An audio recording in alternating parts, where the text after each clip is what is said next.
bien. ¿Qué tal todos? ¿Qué tal todos? Bienvenida, Yu. ¿Qué tal estás después del curso? ¿No? Curso intenso. El fin de semana. Muy bien. DVD 41, muy bien. ¿Qué tal? María, no se oye. No se oye, de verdad, no se oye. No se me escucha. No se me escucha.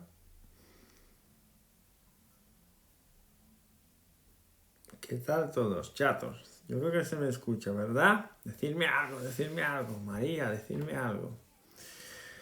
Muy bien, hoy vamos a hablar entonces de... Si se me escucha, decidme algo. Si no se me escucha... ¿Qué tal, María? Bienvenida. Susana, bienvenida. ¿Sí? Qué bien, qué bien. Qué bien, Dani. Qué bien, Dani. Muy bien. Entonces, no he subido aún todavía el paper a Telegram, pero creo que yo creo que es un paper interesante. Es un paper es una revisión de los principales estudios que, bueno, que al final te informan de cuáles son los principales efectos del long COVID o del post COVID, ¿no?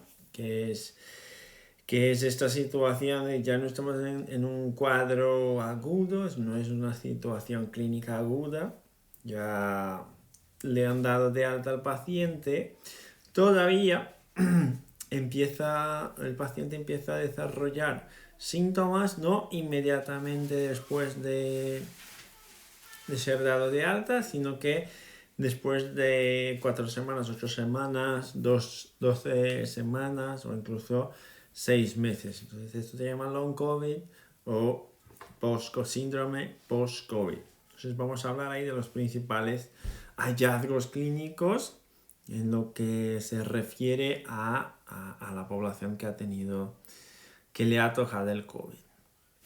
Entonces para esto es importante tener en cuenta que, bueno, es una enfermedad nueva, es una pandemia, todo se está descubriendo, ¿no? Salió hace una semana, 2 semanas, 10 días, algo así, una investigación yo creo que son americanos, diciendo que el COVID no es un problema de vías aéreas, no es un problema de pulmón ni nada de esto, que es un problema vascular, más que todo un problema vascular, porque han identificado algunas situaciones especiales. Yo pensé en hablar un poco sobre este asunto, desde que no es un problema respiratorio, sino que es un problema vascular, pero yo creo que estamos un poco verdes en tema de COVID. Entonces, para empezar ya hablando de un concepto complicado como este, yo creo que necesitaría un poco más. Pero vamos a los síntomas, a los signos clínicos del post-COVID, del long-term COVID, que yo creo que está en nuestra clínica diaria, porque nuestros pacientes, a ellos y a nosotros, a nuestra familia, les ha tocado el COVID y esto puede pasar. Bien, entonces lo primero que tenemos que considerar es que para este estudio, de lo cual vamos a hablar, que es un estudio de revisión, se considera como post-COVID esta cronicidad de eventos, todo lo que pasa después de 4 semanas. Todo lo que pasa después de 4 semanas de haber sido dado de alta el paciente. ¿Ok? 4 semanas para este estudio. Pero este estudio también explica que depende del autor, tú puedes encontrar clasificaciones distintas. ¿Qué son ellas? La clasificación 1, para determinar el síndrome post-COVID, para algunos autores, la clasificación 1 considera un periodo de tiempo entre 4 y 12 semanas, como si fuera una situación subaguda. 4 y 12 semanas, y luego considera el long COVID o el síndrome post-COVID como todo lo que sea igual o más allá de 12 semanas. Algunos autores lo consideran así, entre 4 y 8 subagudo y más que 12 semanas, ahí sí post-COVID, long COVID. Este artículo no lo considera así, lo considera como más de 4 semanas. Bueno, entonces vamos a intentar una introducción al tema. Bueno, lo primero, ¿creéis que hay muchos síntomas que se desarrollan después de haber tenido alta el paciente? ¿Qué opináis vosotros? Y si sí, ¿cuánto esto influye en la clínica a diario que tenemos en nuestros pacientes, ¿no? Porque esto al final es el tema. ¿Qué opináis? ¿Hay o no hay? ¿Ya habéis identificado en consulta pacientes que han empeorado mucho 2 meses después de haber tenido el COVID, 3 meses después de haber tenido el COVID? Porque el tema es este, chatos. Mira, no es justo después de haber tenido el COVID, es 2 meses después, empieza. 3 meses después empieza, o 4 o 5 meses después empieza a cambiar. Me va siguiendo, el tema no es que es justo después, el paciente a veces no lo relaciona, pero es 2, 3, 4, 5 meses después de haber tenido el COVID. Entonces, si esto es verdad, la fecha a la cual le han dado de alta al paciente empieza a ser importante para el razonamiento de la temporalidad de los eventos, ¿vale? La fecha de alta. Entonces, fijaros, hay múltiples estudios. Un estudio americano con 488 pacientes después de 60 días de haber sido dado de alta refiere que 32,6% de los pacientes sufren de síntomas persistentes. 32,6%. Los síntomas más frecuentes para este estudio americano: disnea, tos y la pérdida del olfato y del paladar. 488 personas 2 meses después o siguen sin olfato y paladar o empiezan a perder el olfato y el paladar. Síntomas más importantes para ellos: disnea al subir escaleras, por ejemplo, disnea, pequeños esfuerzos, y tos para los americanos. En Italia también ha sido desarrollado un estudio, también 60 días después de haber sido dado de alta al paciente, y en este estudio de Italia un 87,4% de los pacientes de una población de 143 pacientes han sufrido de síntomas persistentes. Lo más importante para los italianos, la fatiga. La fatiga le pasó a un 53% de la población. Luego disnea, dolor articular. Fijaros qué interesante. Dolor articular, no específico, no, dolor articular. Dolor torácico con 21%. Y 55% de los pacientes tenían 3 o más síntomas 60 días después de haber sido dado de alta. Entonces, fijaros ahí. Es súper importante tener en cuenta la población que estamos hablando, porque cuando hablamos de etnia, esto parece que influye en el post-COVID. Parece que la población africana, la población asiática y algo de población hispánica parece que tiene factores de riesgo para desarrollar el síndrome post-COVID. Entonces es importante tener en cuenta la población que estamos hablando, ¿ok? Entonces en Italia, ¿qué tal? Fenómeno, bienvenido, Marc. Entonces el estudio de Italia, 87,4%. Fijaros ahí. En Francia, estudio también con pacientes post-COVID, 60 días después de haber sido dado de alta, 2/3 de los pacientes con síntomas persistentes y 1/3 de los pacientes con la sensación de que los síntomas se presentaban aún peor que en el momento agudo. ¿Ok? Eso en Francia.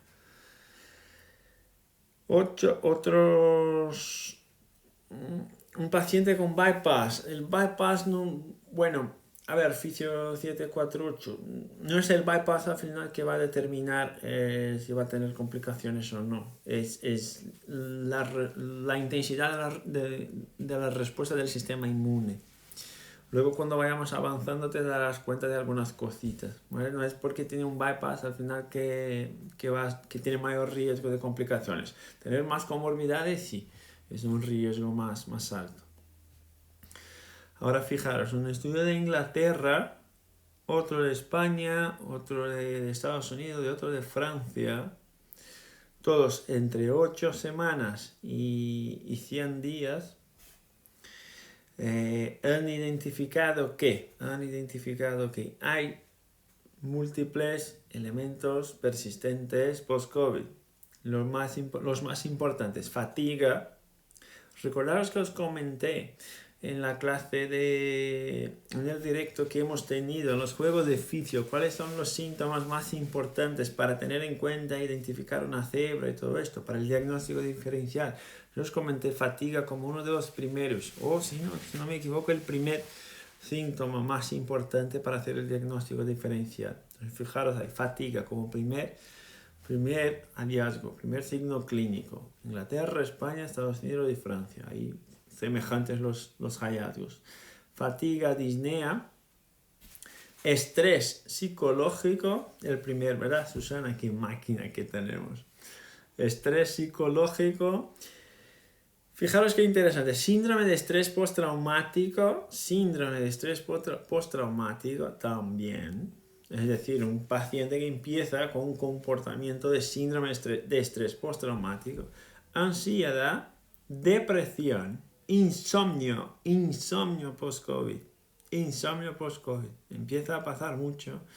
Y pérdida de concentración, dificultad de enfocarse.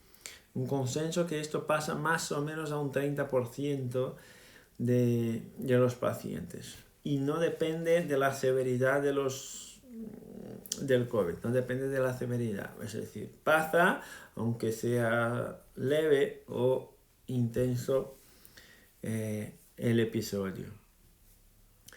En China, con 1.733 personas, después de 6 meses, follow-up de 6 meses después, 76% de los pacientes tenían al menos un síntoma. 6 meses después, al menos un síntoma. ¿Okay? Lo más frecuente, fatiga con 63%, debilidad muscular, 63% también, insomnio, luego con 26%, ansiedad y depresión, 23%. ¿Okay? Y los chinos han identificado ahí que cuanto más severo el evento, mayor la persistencia de los síntomas. Cuanto más severo ha sido el evento de COVID, mayor la persistencia de los síntomas. ¿Okay? Se identificó también como principales factores de riesgo para tener el long COVID, para tener el síndrome post-COVID, como principales factores de riesgo, apuntarlo. Alteraciones respiratorias previas, asma, enfisema, bronquitis, alteraciones respiratorias previas como un factor de riesgo para el post-COVID. El índice de masa corpórea, la constitución corporal, ¿okay? La edad, cuanto más viejo más, la etnia, como os comenté, poblaciones hispánicas, africanas y asiáticas, parece que tienen una predilección por desarrollar el post-COVID. Y las mujeres, fijaros ahí, las mujeres han sufrido, por característica, diferencia hombre-mujeres, las mujeres han sufrido más de fatiga, ansiedad y depresión a los 6 meses. ¿Ok? Las mujeres han sufrido más. Y un dato más, entre las comorbidades que pueden aumentar la severidad de los eventos post-COVID, las comorbidades que pueden aumentar la severidad de los eventos están diabetes, obesidad, alteración cardiovascular previa o renal y cáncer anterior al COVID. Entonces, ¿qué son las variables que pueden predisponer, dejan al paciente más susceptible a tener el post-COVID? Alteraciones respiratorias, índice de masa corpórea, edad y etnia. ¿Qué es lo que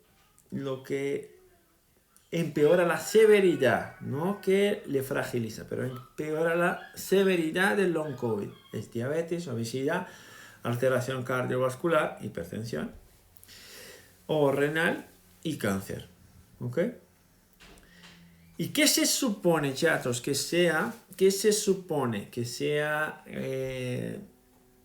la patofisiología general, así como una idea general? Porque ¿qué es la patofisiología o la fisiopatología de los eventos post-COVID? ¿Cómo pasa esto? ¿Por qué pasa esto? Alicia está a tope, ¿se escucha? No sé si se escucha. Yo sí que la escucho. ¿Qué se supone que sea? Múltiples hipótesis. Una de ellas, bueno, el tema de la toxicidad viral, de verdad, la agresión del virus directamente. Se la escucha, Adri. Muy bien. El daño al endotelio, bueno, hemos dicho ahora, ¿no? Que una de las hipótesis es que no es un problema respiratorio, sino que vascular. El daño al endotelio es una posibilidad. La lesión microvascular, la disregulación del sistema inmune es otra hipótesis de por qué pasa esto. La hiperinflamación, hay una hiperinflamación y hay una hipercoagulación post-COVID. Eventos de trombose local o macrotrombose, es decir, trombose por todo lo que... trombose difusa. No sé. Dani, ¿hemos vuelto o no? ¿Ha pasado solo con Dani o vamos bien? Decirme algo, chatos. Si va todo bien, darme corazoncitos, por favor. Por favor, alguien dime algo. Si no, no puedo seguir.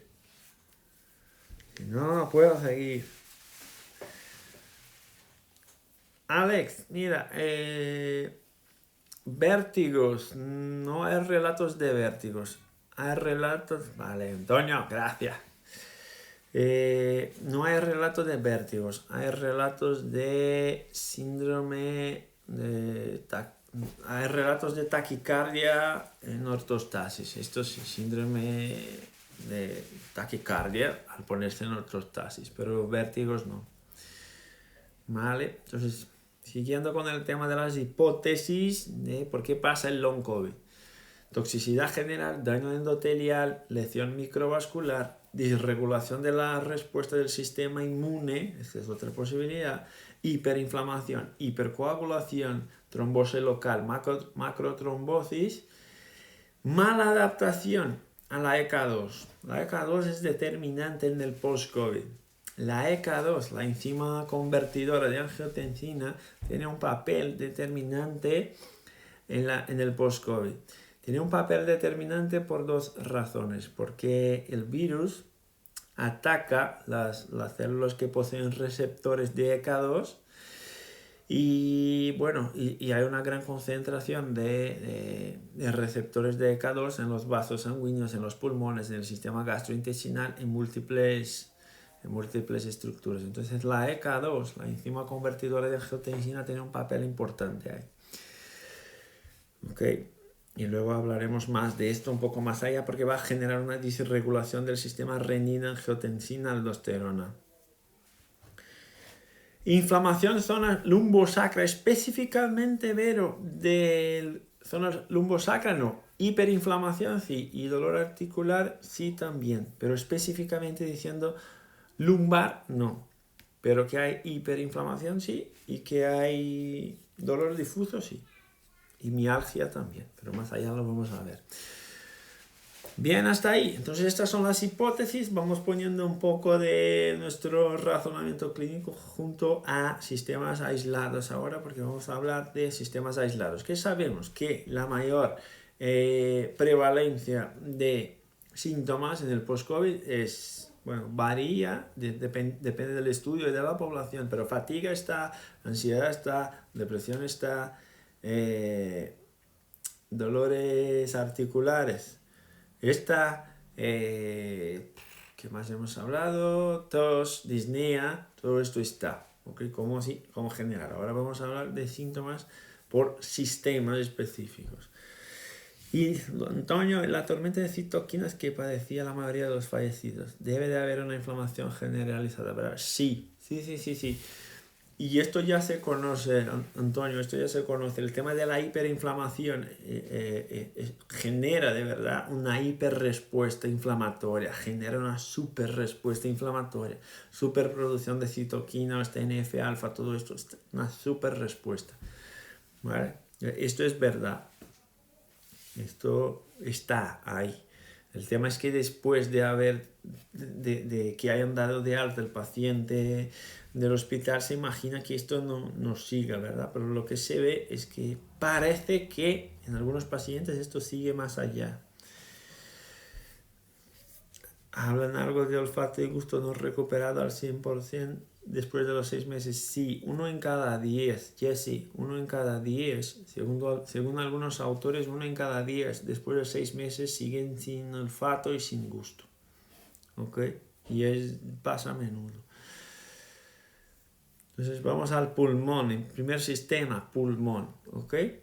Disnea. Suele pasar entre 42 y 66% de los pacientes después de 100 días, entre 42 y 66% de los pacientes empieza a desarrollar signos de disnea. ¿Ok? Disnea, subir escaleras, disnea. 6,6% de los pacientes empieza a solicitar oxígeno suplementario, es decir, oxígeno, no sé cómo se llama en España, en Brasil, en portugués sería óculos nasales. Pones una cosita aquí en la nariz y complementa el soporte de oxígeno. Y 6,9% de los pacientes empiezan a necesitar depresión positiva para dormir, es decir, como si tuvieran una apnea del sueño, ¿sabes? Un CPAP. Entre 3 y 6 meses, algunos pacientes empiezan a desarrollar una característica de patología restrictiva de los pulmones, con dificultad para la inspiración y expansión pulmonar, entre 3 y 6 meses. Es decir, tu paciente empieza con dificultad respiratoria después de 3 meses, 4 o 5 meses después del COVID, eso cuadra perfectamente con una síndrome post-COVID. ¿Ok? Se encuentra alteraciones fibróticas a la tomo después de 3 meses, entre 25 y 65% de los pacientes presenta alteraciones fibróticas a la tomografía después de 3 meses de dado de alta. Entre 25 y 65%. Es un montón. Fijaros la cantidad de alteraciones fibróticas que hay. Puede ser intermitente, Jesse, pero es menos frecuente que sea intermitente. En general le da y se sigue por un tiempo, aunque no se sepa cuál. Pero que puede ser, pero es menos frecuente. Y fijaros en el dato. ¿Quién estuvo en ventilación mecánica, quién estuvo ingresado y en ventilación mecánica tiene un riesgo mayor de fibrosis pulmonar? ¿Quién ha tenido una severidad más alta y necesitó de ventilación mecánica tiene un riesgo más alto de fibrosis pulmonar? ¿Ok? Muy bien. ¿Y qué se supone que sea el mecanismo que genera esta fisiopatología toda? Bueno, el mecanismo que depende directamente del virus, la invasión del epitelio de los alvéolos, y de las células endoteliales, esto directamente del virus, y factores independientes del virus, el daño del sistema inmune, el daño al sistema inmune. Recordaros que en el pulmón está el BALT, ¿no? El Bronchial Associated Lymphoid Tissue, que es del sistema linfoide de mucosas, y la inflamación perivascular, la inflamación intensa perivascular, se supone que influye mucho ahí en esta respuesta. Hay también un daño a la barrera endotelial y un daño a la barrera epitelial. Esto también influye. Se identifica que aún hay daño a los alvéolos incluso después del cuadro agudo. Es decir, algo sigue ahí aunque no se sepa qué, porque el cuadro ya está resuelto, pero aún hay algún daño a los alvéolos. ¿Okay? Suele pasar macro y microtrombosis entre un 20 y 30% de los pacientes, y el documento propone que, como recomendación para el post-COVID, que se le dé al paciente un oxímetro para que lo utilice en casa, en plan monitoramiento, hacer un monitoramiento ahí a largo plazo para saber si el paciente va evolucionando mal. Más que esto, se sugiere que el paciente tenga una cita con un neumólogo a las 12 semanas después de la alta, que sea esta consulta, esta cita, acompañada de una radiografía del tórax, más valoración respiratoria, más valoración psiquiátrica, más valoración tromboembolítica y verificar si hay necesidad de implementar un plan de rehabilitación. Esa es la recomendación para pacientes que han tenido COVID 12 semanas después, que tienen síntomas persistentes en lo que se refiere al sistema pulmonar. ¿Okay? Entonces estés atento, porque tu paciente que tiene dolor, le ha tocado el COVID, ya han pasado 3 meses, tiene un dolor lumbar, viene por un dolor lumbar y empieza a contarte cosas de que ahora tengo disnea al subir escaleras, tengo dificultad para dormir, ya me noto un poco raro, pérdida de paciencia, alteración del humor y todo esto, puede estar sufriendo de un síndrome post-COVID. ¿Okay? Tenemos que estar atentos ahí. Del sistema hematológico también hay datos, pero los datos del sistema hematológico son un poco conflictivos. ¿Okay? ¿Por qué conflictivos? Porque hay datos retrospectivos, es decir, colecta de datos retrospectivos. No es ahora, no es prospectiva, es prontuarios, fichas que están cadastradas ahí.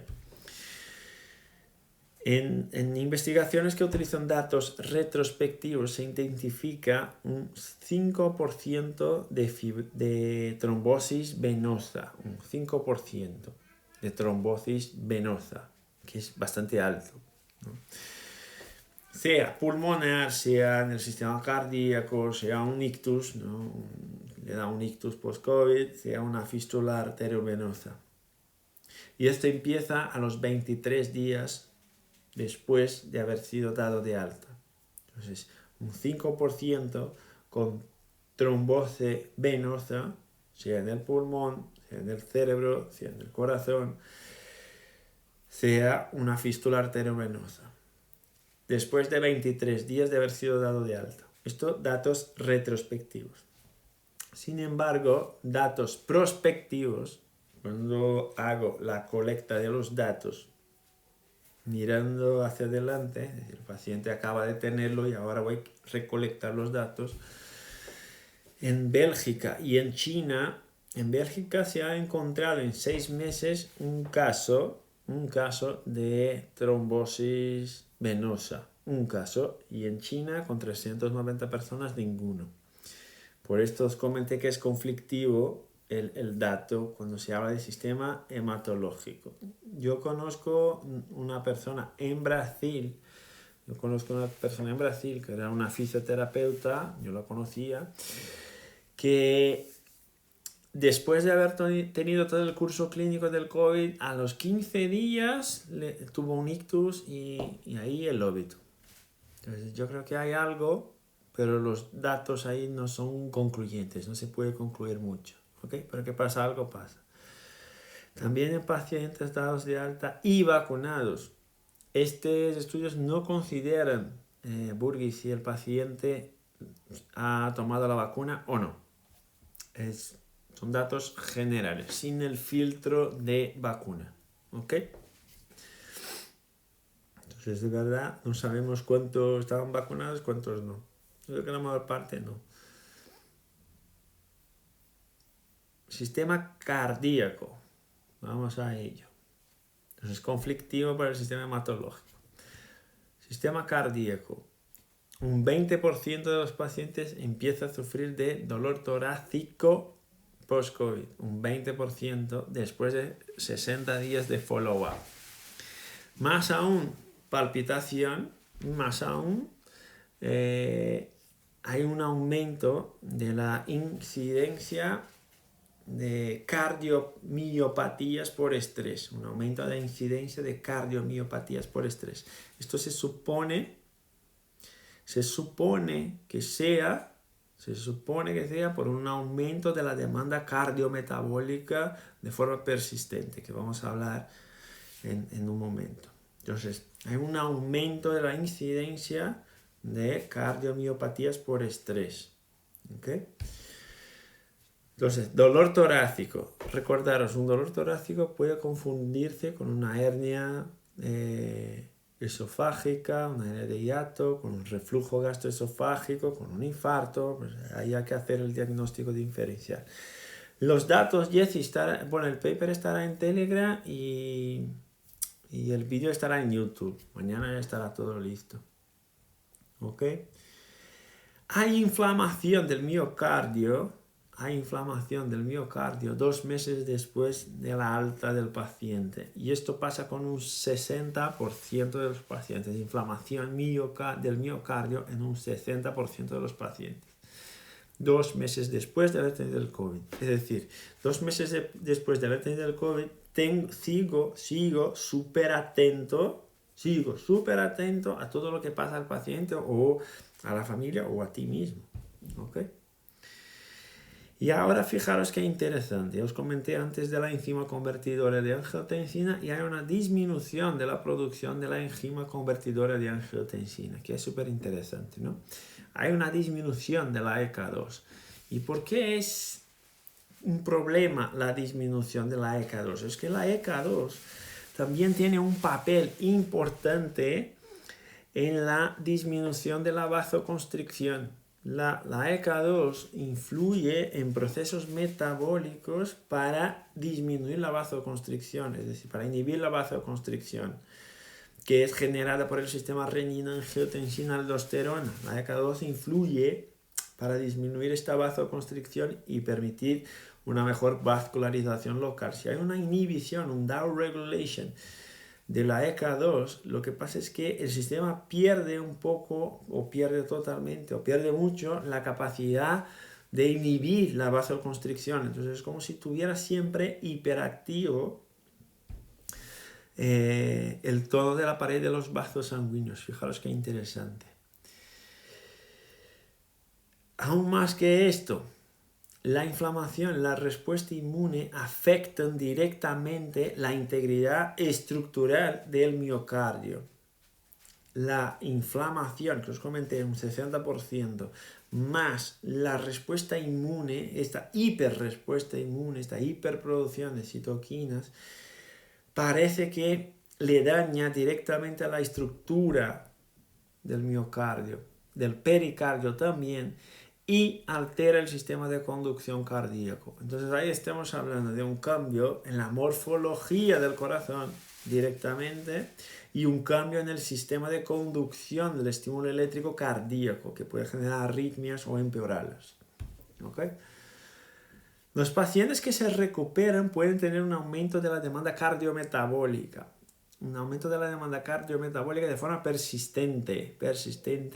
Y esto se asocia a una disregulación del eje renina-angiotensina-aldosterona que os comenté ahora. Es decir, un aumento de demanda cardiometabólica. Es decir, el sistema está en demanda alta todo el tiempo. Todo el tiempo. Esto va a generar cambios del sistema inmune y cambios del sistema inflamatorio. Se supone, como habíamos dicho antes, comentado antes, se supone no, hay disfunción autonómica. Hay disfunción autonómica. La disfunción autonómica, taquicardia ortostática postural, hay un síndrome taquicárdico postural, cuando el paciente se pone en ortostasis, se le dispara el corazón. Hay taquicardia sinusal también, y esto todo como una consecuencia de la alteración de la modulación adrenérgica. Entonces hay alteración de la regulación del sistema inmune, del sistema autónomo, lo que en el post-COVID no está documentado. Yo no voy a hablar de variabilidad hoy porque los datos son conflictivos. Hay gente que dice que hay un aumento del tono vagal cuando el paciente está ingresado. Hay otros que dicen que no, que hay una disminución del tono vagal. Los datos son conflictivos. Para hacer un directo sobre esto es mejor tener los datos más organizados. Pero hay alteración, hay disfunción autonómica post-COVID. En general se refleja como esta taquicardia cuando te pones de pie. Recomendaciones que proponen los autores. Para quien tiene síntomas persistentes o problemas cardiovasculares previos, un examen clínico más prueba de imagen más un ECG a las 4 y a las 12 semanas. Tengo pacientes que han tenido post-COVID. Tengo pacientes que están con síntomas persistentes. Son 4 semanas, 8 semanas, 12 semanas post-COVID. No está haciendo nada. Si tiene cardiopatía previa, si tienes síntomas persistentes, derívale al cardiólogo y te sugiero, escríbele al cardiólogo que se sugiere en el documento X, que voy a subir a Telegram, que se lo haga para saber qué está pasando. Porque puede haber daño ahí y no nos estamos dando cuenta y el paciente está en tu consulta. Y para quien trabaja con atletas, Julia Mauri, no sé si tú estás ahí, si no estás seguramente lo vas a ver mañana. Y solo cuando se ponen de pie se dan esta... Bueno, es que la síndrome está clasificada como taquicardia postural en ortostasis. Es posible que... No, claro, se mantiene... Se le dispara en ortostasis, pero después puede mantenerse sentado, tumbado, todo esto. ¿Vale? Se dispara cuando se pone de pie, cuando cambia de sentado de pie o tumbado de pie, pero después se mantiene, ¿ok? Entonces sí, puede pasar esto lo que tú dices, puede pasar totalmente. Entonces, Julian, si no estás ahí, mira, para atletas, la recomendación, chatos, para quien trabaja con deportistas, para deportistas que han tenido complicaciones cardiovasculares a la raíz del COVID, fijaros ahí, que es súper importante. Para deportistas que han tenido complicaciones cardiovasculares a la raíz del COVID, se le indica abstenerse de competiciones y abstenerse de deportes que tengan demanda aeróbica por un tiempo mínimo de 3 meses. Dice entre 3 y 6 meses, un mínimo de 3 meses. Solo se puede volver a deporte, solo se puede volver a una actividad aeróbica después que esté resuelta la hiperinflamación cardíaca. Esa es la recomendación, ¿ok? Para quien trabaja con deportistas. Neuropsiquiátrico, y ahí yo creo que es uno de los más interesantes, que donde está la mayor parte de los síntomas que me llaman la atención. Neuropsiquiátrico, y ahí es una faena, han puesto todo ahí. Han puesto todo ahí. No sé dónde ponerlo, voy a ponerlo ahí, neuropsiquiátrico. Entonces, fijaros.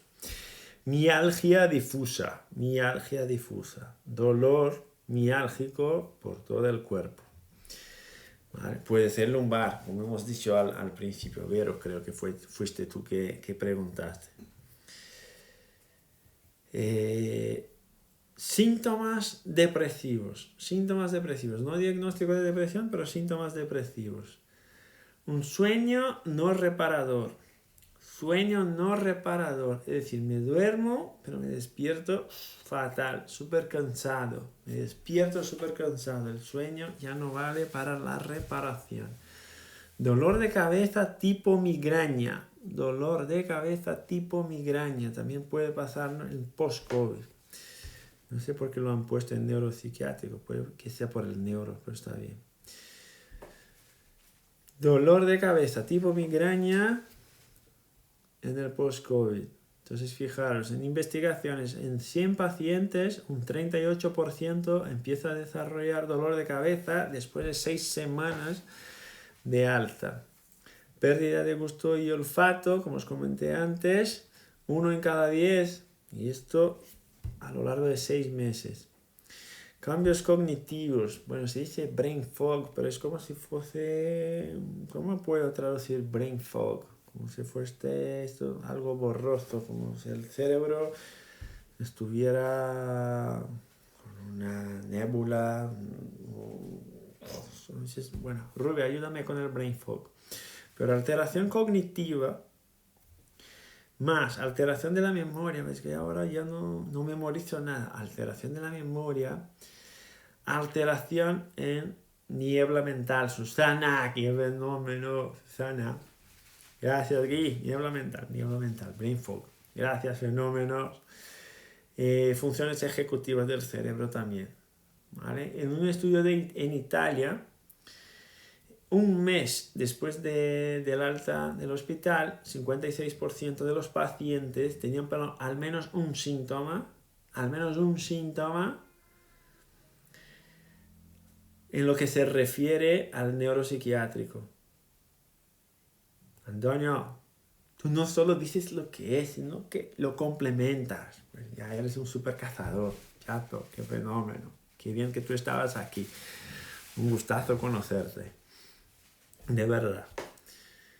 Más que esto, Antonio, fíjate, en Italia, un mes después del alta, 56% de los pacientes tenían al menos un síntoma respecto al sistema neuropsiquiátrico. O sea, estrés postraumático, depresión, ansiedad, insomnio o síntomas obsesivos compulsivos también. Algunos empiezan con síntomas obsesivos compulsivos. ¿Ok? En los casos más graves de COVID, la depresión y la ansiedad puede llegar a un 25%, que es bastante alto. Las complicaciones del COVID esto conclusiones del autor, pueden llevar a daño neurológico permanente, necesitando de rehabilitación. Hay que mirar si hace falta la rehabilitación. Como eventos patofisiológicos que se sugiere la propia agresividad de la infección viral, ¿no? La inflamación sistémica que se genera, que nos dijo Antonio antes, la hiperproducción de citoquinas, la inflamación sistémica, neuroinflamación y trombosis microvascular. Entonces, fijaros ahora, qué interesante, neuroinflamación y trombosis microvascular. Pero fijaros ahora, estudios donde se hace una autopsia de pacientes que han tenido el COVID, relata que hay alteración del parénquima cerebral en pacientes donde la causa del óbito fue el COVID, alteración de los vasos sanguíneos del cerebro debido a la alteración del comportamiento de las barreras, de la barrera encefálica, de la barrera hematoencefálica y de la circulación. De los humores cerebrales, sea linfa, sea arteria, sea vena, sea el líquido cefalorraquídeo. ¿Dónde está la barrera hematoencefálica? Aumenta la permeabilidad, Susana, aumenta la permeabilidad. Pero como es autopsia, dicen que hay daño a la estructura de las barreras. Entonces, fijaros, como hay daño a la estructura de las barreras, esto permite el paso de citoquinas proinflamatorias, lo que genera inflamación neuronal. Neuroinflamación. ¿Ok? y inflamación de las células de soporte del cerebro. Esto también. ¿Y dónde está la barrera hematocefálica? Como ya sabemos, los órganos circunventriculares, que hablamos en el curso, ¿no? Los órganos circunventriculares tienen todo que ver con la alteración de la barrera, ¿no? Los órganos circunventriculares son zonas donde no hay barrera hematocefálica, ¿vale? Pero ahí hay alteración de las zonas que hay barrera, es decir, se expande muchísimo más. Pero los órganos circunventriculares están implicados, la red autonómica central seguramente también. Nivel de activación de la respuesta inmune también influye, y esto está correlacionado con respuestas cognitivas y comportamentales post-COVID. Es decir, cuanto más respuesta inmune aguda, peor la respuesta posterior, ¿vale? Y fijaros, otros mecanismos que se sugiere que son mecanismos que generan implicación neuropsiquiátrica, el drenaje linfático disfuncional. ¿Podéis decirme el drenaje linfático disfuncional, de qué sistema estamos hablando? Por favor. María, he acompañado a pacientes post-COVID a semanas de alta con tratamiento de SNA en mucos y muchos de los síntomas, mialgia, fatiga, alteración, sueño, se van revirtiendo en 3 o 4 meses, mejorando también la variabilidad. Estoy totalmente de acuerdo, María. Yo creo que seguir a María. María es un fenómeno. ¿Vale? María es un fenómeno. Pues fijaros ahí, el drenaje linfático disfuncional, estamos hablando del sistema linfático, ¿verdad, María? Sistema linfático. Y si ponemos esto más amplio, ya sabemos que el sistema linfático y el sistema gut-brain tienen todo que ver una cosa con la otra, ¿no? Hemos dicho que una de las regiones del cuerpo que tiene mayor concentración de receptores de ECA2 son los intestinos, ¿verdad? Y en los intestinos está la mayor concentración de tejido linfoide del cuerpo, y esto va a influir en la respuesta del COVID, que es lo que vamos a hablar en algunos momentos. La respuesta endocrino, no se habla mucho de respuesta endocrino, lo que se indica es que puede haber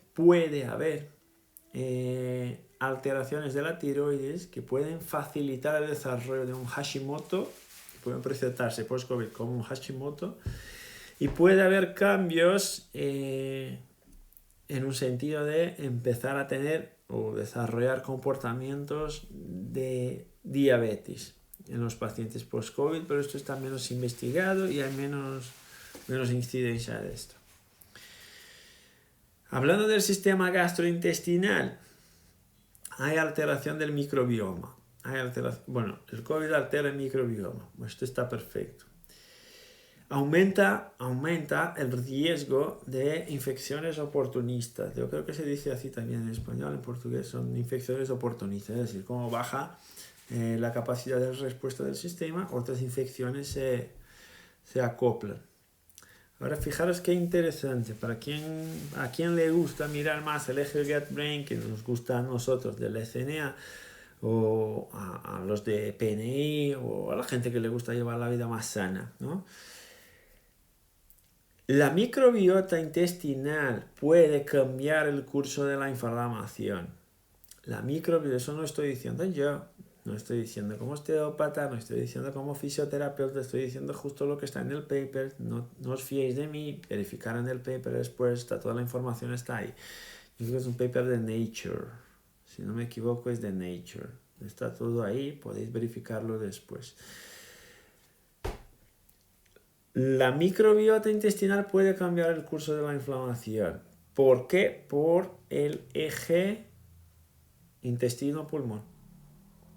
Intestino-pulmón. Cazadores. Marc, ayúdame. María, ayúdame. Jessie, ayúdame. ¿Cómo se conecta el intestino y los pulmones? ¿Cómo se conecta el intestino y los pulmones?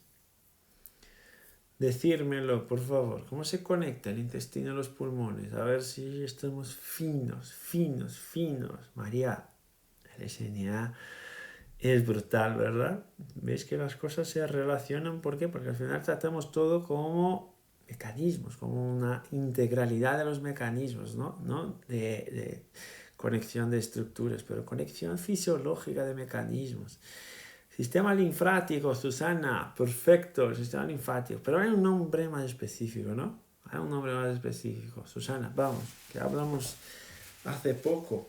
Dale, un nombre más específico. El linfático está perfecto, pero hay un nombre específico. Es más chulo hablar el nombre específico, ¿no? Cuando hablamos GALT, MALT, BALT, todo esto es más chulo, María, es más chulo cuando hablamos los nombres así. La vía es la biomoral, el vago está en los dos, pero ahí de 41. El GALT, el MALT, el BALT y el linfático, que es. Entonces yo diría que es el MALT porque es el Mucosal Associated Lymphoid Tissue. ¿Qué es el Mucosal Associated Lymphoid Tissue? Es el tejido linfoide mucoso que hay en los pulmones, que hay en el intestino, que hay en la nariz, que se sugiere que hay en la piel. Es más bonito en inglés, ¿verdad, Mark? Esto podemos subir el precio de la consulta 5 euros si hablamos así, GALT, MALT, SALT, ¿no?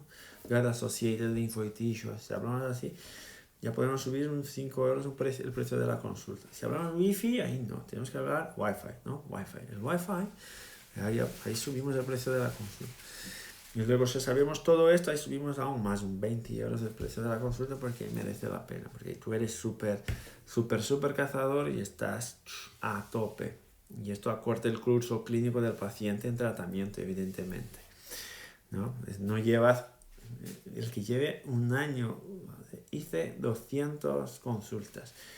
50 consultas, 70 consultas, mira, esto no está bien. Ya no te has dado cuenta que es el momento de buscar un cazador de cebras para tratarte bien, porque esto no va bien. No te has dado cuenta. Muy bien. Entonces, la microbiota intestinal, chatos, volviendo al tema, cambia el curso de la inflamación. Quien tiene una mejor microbiota intestinal sufre menos de la inflamación en los pulmones, ¿ok? Por el eje intestino-pulmón, que viene del sistema linfoide de mucosas, el GALT y el BALT, ¿ok? Más que esto, yo lo apunté aquí porque es imposible decírselo esto así sin tenerlo apuntado, pero hay una